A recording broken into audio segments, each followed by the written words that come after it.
Hello बच्चों, मैं दिनेश आप सभी के सामने लेके आया हूं बेटा कुछ क्वेश्चंस। कल अपन ने क्वेश्चन सोल्व किए थे कुछ एक क्यूब चैप्टर के। आज मैं कुछ एक जो टाइप बच गए थे उसके, है ना, उनसे रिलेटेड क्वेश्चन आपके सामने लेके आया हूं। तो ध्यान रखना बेटा, अच्छे से समझना, ठीक है। इंपॉर्टेंट क्वेश्चंस है और हर क्वेश्चन के पीछे एक नया कॉन्सेप्ट है, ठीक है। हर एक क्वेश्चन के लिए अलग अलग कॉन्सेप्ट यूज होंगे, है ना। अगर आप ये क्वेश्चन भी समझ लेंगे, आपको मान लो चैप्टर समझ भी ना आया और अगर आपने क्वेश्चन भी समझ लिए तो आपके मान के चलिए गई पूरा चैप्टर हो जाएगा आपका, ठीक है। तो स्टार्ट करते हैं बेटा फर्स्ट क्वेश्चन से। फर्स्ट क्वेश्चन आप लोगों को दिया गया है, what happen to the cube of a number if the number is multiplied by. कि क्या होगा किसी भी नंबर के क्यूब के साथ अगर मैं उस नंबर को मल्टीप्लाई कर दूं, किससे? पार्ट दे रखे हैं 3 से, 4 से, 5 से। तो अभी अपन सोल्व करेंगे, देखो बेटा क्या होगा उसके साथ।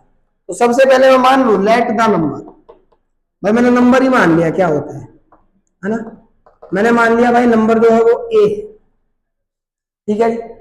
अब मैंने बोला उस नंबर को क्या करना है, मल्टीप्लाई करना है 3 से, और उसके बाद देखूंगा कि उसके क्यूब पे क्या इफेक्ट पड़ता है उस चीज से। तो सबसे पहले बेटा इस नंबर का अगर मैं क्यूब बोलूं तो इसका क्यूब क्या होगा? ए क्यूब ही होगा, मानते हो इस चीज को। अब मैं क्या करता हूं, नंबर व्हेन मल्टीप्लाइड बाई 3, अगर मैं नंबर को क्या कर दूं 3 से मल्टीप्लाई तो कितना हो जाएगा? 3 हो जाएगा बेटा, है ना। तो इसके क्यूब पे क्या इफेक्ट पड़ेगा? 9 क्यूब, क्यूब क्या होगा? 3a का क्यूब। क्यूब का मतलब तो यही होता है ना कि जो भी मेरा नंबर दिया गया है उसको 3 बार मल्टीप्लाई करना हो। 3 बार मल्टीप्लाई करने का मतलब पावर में 3 चला जाएगा, और पावर 3 का मतलब क्या होता है? क्यूब ही होता है। तो यहाँ पर बेटा इसको जब मैं सोल्व करूंगा तो मैंने आप लोगों को बता रखा है कि जो नंबर दिया है टर्म कॉन्स्टेंट जो दिया है ना, उसकी पावर को अलग खोल दो और जो वेरिएबल दिया गया है उसके ऊपर डायरेक्ट पावर लिख दो।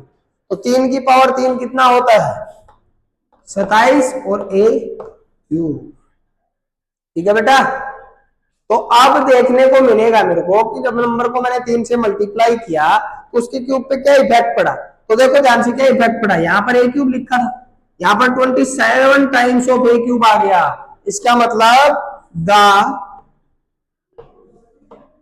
Cube of new number will be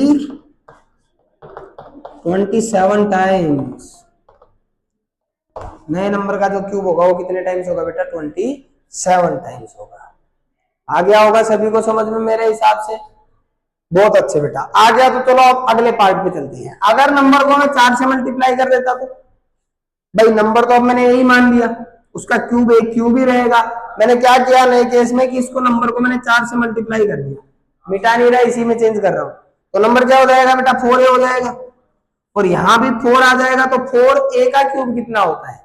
तो a का क्यूब तो a क्यूब, 4 का क्यूब 64 होता है बेटा। तो कितने टाइम्स हो गया दोनों को देखो, 64 टाइम्स नहीं हो गया? तो मतलब क्या हो गया, जो नए नंबर का क्यूब आएगा बेटा वो कितने टाइम्स आ जाएगा? 64 टाइम्स। और यही अपने को निकालना था।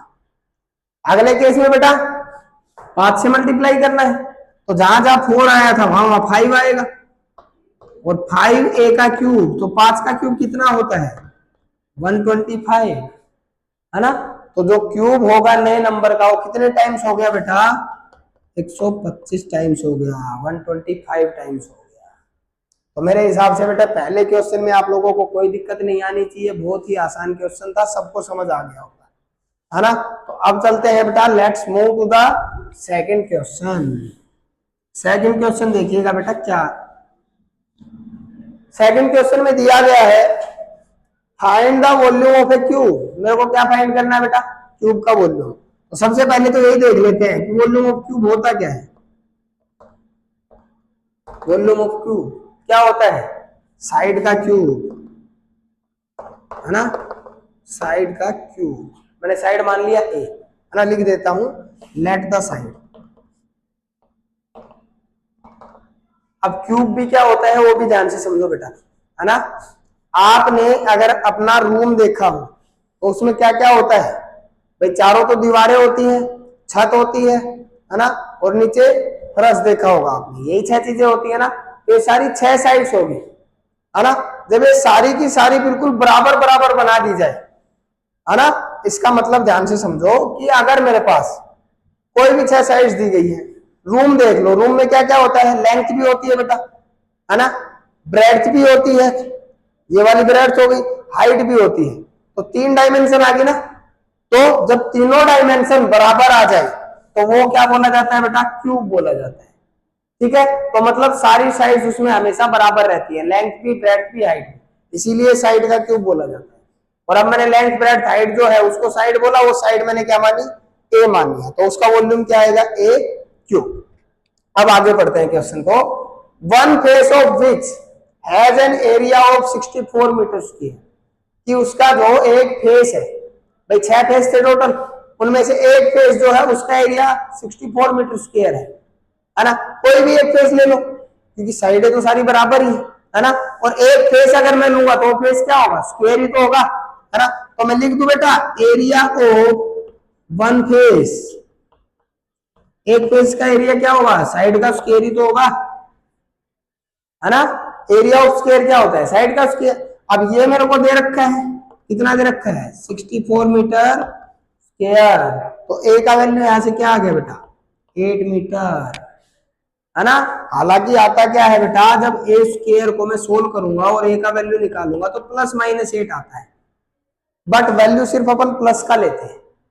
रीजन क्या है बेटा उसके पीछे, क्योंकि साइड जो होती है बेटा, लेंथ जो होती है वो कभी भी माइनस में नहीं होती, है ना, इसलिए मैंने साइड क्या ले ली, 8 मीटर।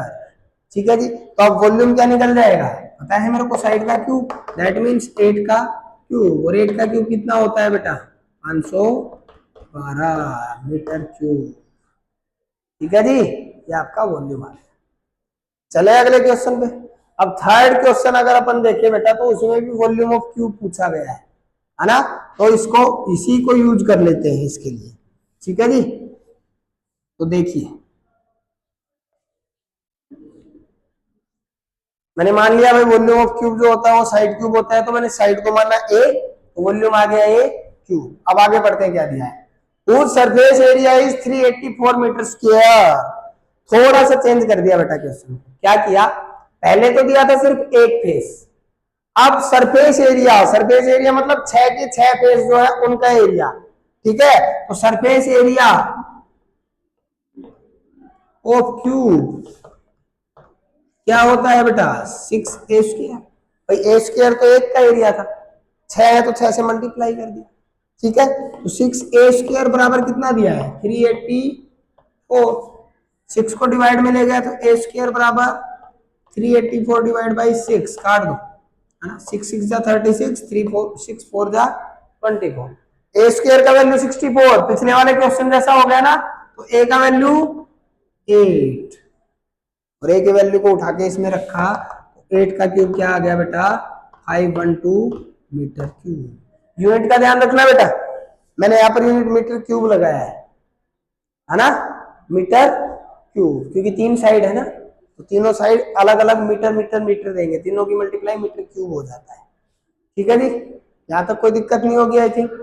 चले फिर फोर्थ क्वेश्चन पे, let's move to the question 4।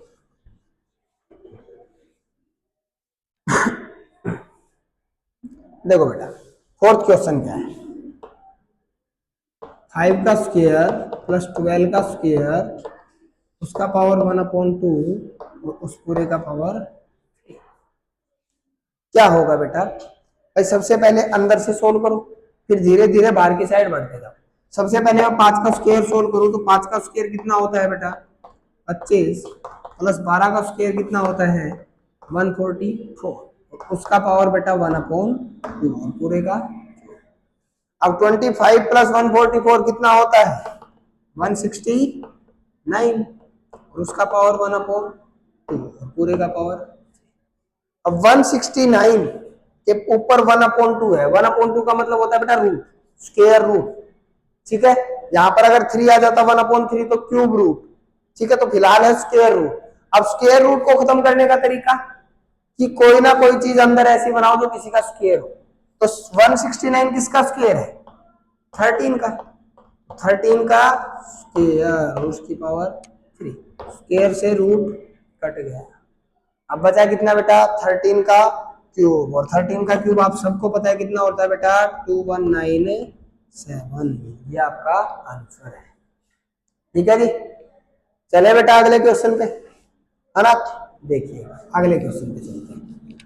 अगले क्वेश्चन क्या दिया गया है बेटा? अगले क्वेश्चन के अंदर लिखा है 6 का स्क्वायर प्लस 8 का स्क्वायर, उसका पावर 1/2 और पूरे का पावर 3। सेम टाइप का क्वेश्चन है, बिल्कुल डिट्टो क्वेश्चन है ना? थोड़ा थोड़ा कर देते हैं सॉल्व। 6 का स्क्वायर कितना होता है बेटा? 36 प्लस 8 का स्क्वायर 60 और उस पूरे की पावर 1/2 पूरे का।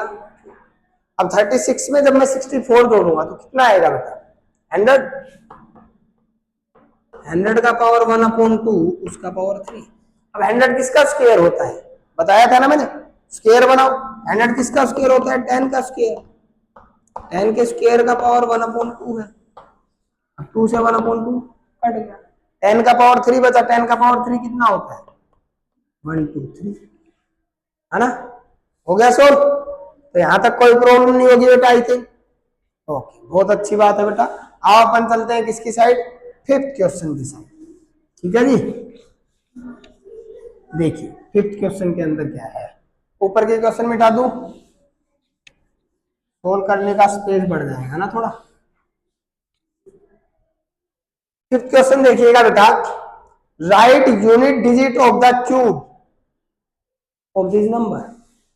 कि जो मेरे को ये नंबर दिए गए हैं बेटा, 31 है, 109 है, इनका जब मैं क्यूब करूंगा, है ना, तो यूनिट प्लेस पे जो डिजिट आएगा वो बताओ क्या है ना?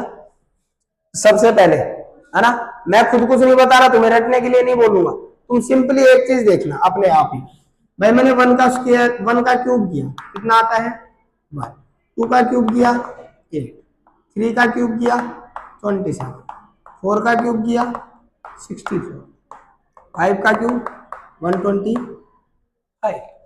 आगे चलो, 6 का क्यूब 216, 7 का क्यूब 343, कुछ गलत हो जाए तो बता देना।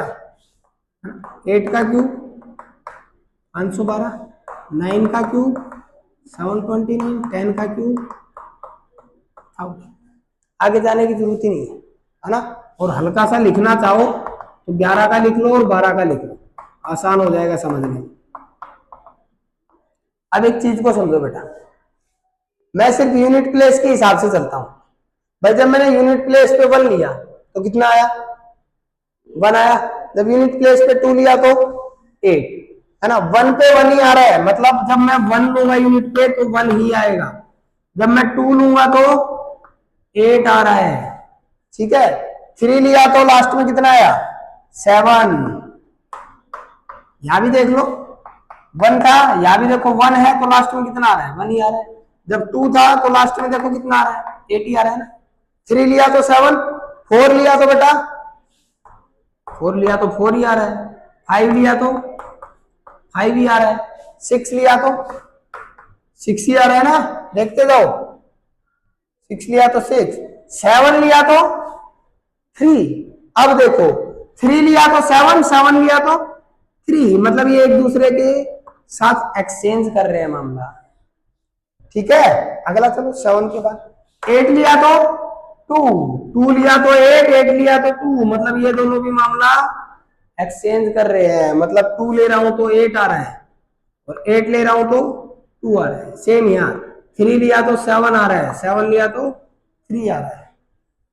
9 पे चलो, 9 लिया तो 9 ही आ रहा है और 10 जब भी लेंगे तो 0 लेंगे तो 0 ही है ना? तो यहां से मेरे को एक चीज क्लियर होगी बेटा कि यूनिट प्लेस पे क्या डिजिट लेंगे तो क्या आएगा। तो अब एक भी क्वेश्चन ऐसा नहीं है जो मैं नहीं बना सकता, है ना? आ जाओ क्वेश्चन पे।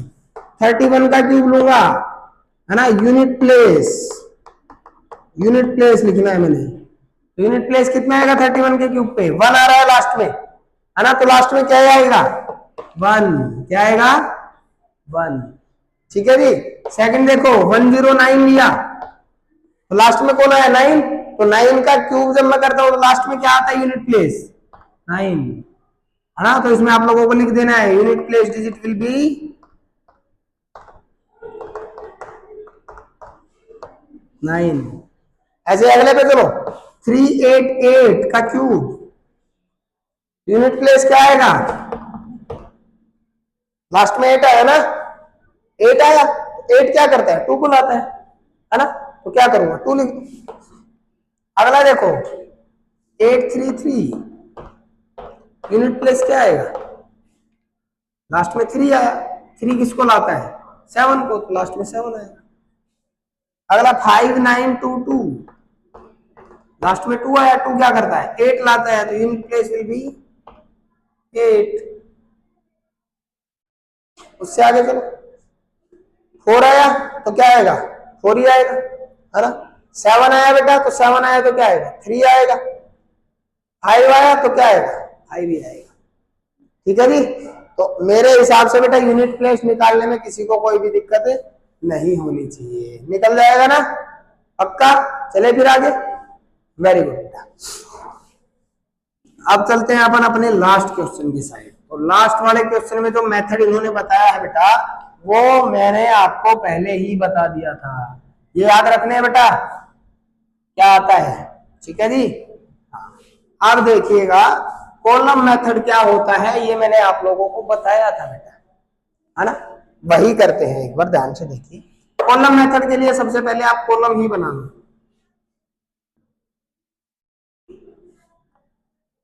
बन गया जी,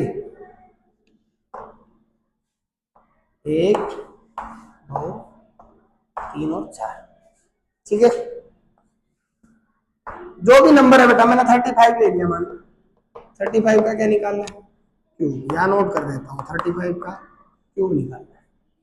सबसे पहला काम बेटा जो ये लिखा गया है 35, आगे वाला नंबर ए होता है, पीछे वाला नंबर बी होता है। ठीक है जी। यहां पर आएगा आपका ए क्यूब, यहां पर आएगा आपका बी क्यूब, यहां पर आएगा बेटा क्या 3a² बी, और यहां पर आएगा बेटा 3ab²। है इतना याद। तो अब मेरे पास ए और बी का वैल्यू तो है ही, उनको इसमें रखना ही तो है, रख दू। ए का क्यूब मतलब 3 का क्यूब कितना होता है 27, यहां लिख देते हैं भाई 27। अगला 3a² बी, तो 3a² मतलब 3 का स्क्वायर, और बी कितना है 5, तो 3 का स्क्वायर 9, 9 की 3 से मल्टीप्लाई 27, क्यूब ही हो गया 3 का, और 27 से 5 से मल्टीप्लाई करूंगा तो कितना आएगा बेटा, है ना। 27 की 5 से मल्टीप्लाई करने का डायरेक्ट सिंपल तरीका बताता हूँ, वो भी सुनो। मल्टीप्लाई करने का आसान तरीका क्या होता है 27 की 5 से मल्टीप्लाई करनी है ना बेटा, है ना। हो सकता है टाइम ले ले, बट क्या करो इसको ब्रेक कर लो, 20 + 7 इसकी 5 से मल्टीप्लाई करनी है। अब आसान है भाई, 20 की 5 से करूंगा तो 100, और 7 की 5 से करूंगा 35, दोनों को जोड़ दो, है ना। दोनों को जोड़ दे कितना आ गया 135, इसका मतलब ये कितना आएगा 130। मेरे हिसाब से आप लोगों को सिंपली मल्टीप्लाई करना आ गया होगा, है ना। स्पीड से होता है बेटा, ठीक है। हाँ, अब सुनो आगे, यहां पर आएगा 3ab², तो 3a है 3b² मतलब 5 का स्क्वायर, 3 की 3 से मल्टीप्लाई 9, और 5 का स्क्वायर 25 मतलब 9 × 25। अब दोबारा सुनो, इसमें क्या करें सर, पिछले में तो आपने बता दिया था 20 + 7 लिख लो, इसमें क्या करो 9 को लिख लो 10 - 1 25 से मल्टीप्लाई। बाकी ये तो आसानी था, है ना, ये तो आसानी था, मेरे को पता था ये कितना आएगा 225 आएगा, तो पता है मेरे को। बट इसको ऐसे कर सकते हो 25 की 10 से 250 - 25, 250 में से 25 घटाना बहुत आसान है, कितना आएगा 225 आएगा ना, लिख दो यहाँ पे जी। फिर आए बी क्यूब, 5 का क्यूब तो मैंने बोल रखा ना, याद ही होना चाहिए आपको, है ना। तो 5 का क्यूब कितना होता है 125। अब क्या करना है बेटा वो सुनिएगा, जो यहाँ पर यूनिट प्लेस डिजिट है उसको यहाँ ले आओ, और आ गया, जो बच गए उनको उठा के इसमें ऐड कर दो, +12 करने पे कितना आया, दोनों को जोड़ने 5 × 7 213, जो आप इसमें यूनिट प्लेस डिजिट आया उसको लिख दो यार, बाकी जो बच गया उसको उठा के यहां ले आओ, ऐड कर दो 538 325 और 1, जो इसका यूनिट प्लेस है उसको नीचे उतार, जो 15 बच गया उसको यहां ले आओ, 7 5 12 1 कैरी 2 2 4, जो नंबर बन के आया बेटा 35 का क्यूब वो आया, इनको आप लिख दो 42874, इनको लिख दो, ये आपका क्या होता है बेटा 35 का क्यूब होता है। क्या कुछ गलती कर दिया? अच्छा ये 5 था, 5 था बेटा, ठीक है, क्लियर, वेरी गुड। चलो अब चलते हैं 56 पे, ठीक है जी। देखिए बेटा सेम कॉलम मेथड से आप 56 का क्यूब सोल्व करते हैं अपन, ठीक है जी।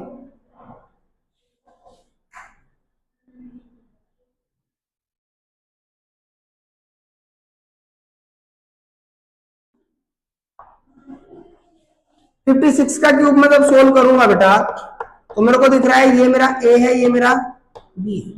सबसे पहले 5 का क्यूब कितना होता है 125, 3a² बी, तो 3a² मतलब 5 का स्क्वायर 25, बी मतलब 6, इस पे 3 ए है मेरा 5, b² 6 का स्क्वायर 36, और बी का क्यूब 6 का क्यूब कितना होता है 216। अब ये तो सिंपल ही होते हैं है ना, सिंगल सिंगल डिजिट है, इनको सॉल्व करने में थोड़ा टाइम लगता है, कुछ भी नहीं लगेगा। देखो 25 की सबसे पहले 6 से मल्टीप्लाई कर दो, कितना आ गया बेटा 150 है ना, और 150 की 3 से मल्टीप्लाई, तो 15 की 3 से करूंगा 45, और 0 अपने आप लगा दो उसमें, ये तो आएगा। देख लो एक बार, हो सकता है बेटा मिस्टेक हो जाए है ना। 25 की 6 से मल्टीप्लाई 150, 150 का मल्टीप्लाई 3 से किया तो 450, ठीक है। आ जाओ इस पे, आप बेटा क्या करो इसकी इससे मल्टीप्लाई करो 36 की 5 से, वही तरीका फॉलो करो, 30 प्लस 6 की मल्टीप्लाई 5 से, 150 प्लस 6 5 30, दोनों का ऐड किया 180, 180 तो ये दोनों आ गया, और 180 का 3 से मल्टीप्लाई तो आसानी है ना, 18 का टेबल 3 तक काउंट करना है ना, 18 1 जा 18, 18 2 जा 36, 18 3 जा 54, लिख दूं 540, बहुत अच्छे बेटा, और लास्ट में 216 लिखा ही है। फिर से सेम प्रोसीजर, जो इसका यूनिट प्लेस डिजिट है उसको उतार दो यार, 6 है, पिछले वाले में अपन ने गलती कर दी थी, 5 बोला था बट वो 4 लिख दिया, कोई नहीं, देखो 6 है लिख दिया, जो 21 बचा है उसको यहाँ लिख दू, ऐड कर दू, ऐड करूंगा तो क्या आएगा बेटा 1 4 2 6 5, इसका यूनिट प्लेस डिजिट यहाँ आ जाएगा 1, 56 को उठा के यहाँ ले आओ, ऐड कर दो 6 5 5 10, 1 कैरी 4 1 5, फिर से यूनिट प्लेस डिजिट उतार दो, 50 को यहाँ ले आओ, ऐड करते क्या आएगा 5 5 2 7 1, तो जो अपना आंसर निकल के आया इसका वो क्या है बेटा 175,616, यही आएगा, ठीक है बेटा। अब आज के लिए इतना ही, ठीक है। तो बेटा यहां तक का जो भी आपका होमवर्क रहेगा वो ध्यान से सुन लिए एक बार बात, जो आपका फर्स्ट एक्सरसाइज है आरडी शर्मा का है ना 8th क्लास का, वो आप कंप्लीट सोल्व करके लाएंगे। थैंक यू बेटा।